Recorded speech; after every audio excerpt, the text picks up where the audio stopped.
Patty's like doing Patty things, walking around, being the life of the party. And he was like, you know, I'm so much better than this man. He's so insignificant. Like, how is it that I have to do like all of these crazy things, like have sex with a bunch of old women in order to make money?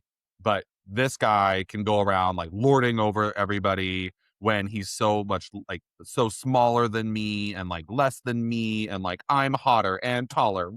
Like Right. he is so, I mean, Insecure doesn't even begin to like scratch Not the even surface. close. And so the Patty Swan storyline is crazy because he's actually, as far as we know, his only male victim, right? Yeah. I didn't think about that. And like, it's very interesting because he like so they have a past, I believe. Yes. And so he has this just like innate jealousy that he's like carried. And so he sees him and once, you know, as the years go by, their paths diverge. And this guy clearly is just like a womanizing nightmare. And Patty has like an honest life. Yeah. And he's like, he cannot handle it. He cannot handle that this person that he knows like is doing better than him.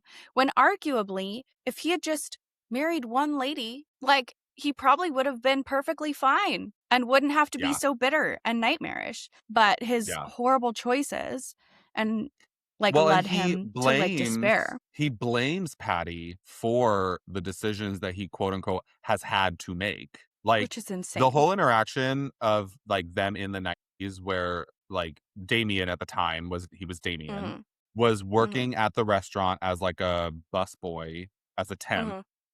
And like in the monologue, like goes on this diatribe of like the way Patty treated me when he like yelled at me about not being allowed to take a break, like set me on this path of like wanting to better myself, which is like more made him into the monster that he is. But I'm like, so you've been doing this since the 90s. This is where like I don't want to talk about plot holes because I feel like, you know, we talk about books in the reality of things. My only real gripe, it is 2005 or no. The 90s when that happened. It's 2020 when he meets Martha. And then it's 2025 when he is with Nina.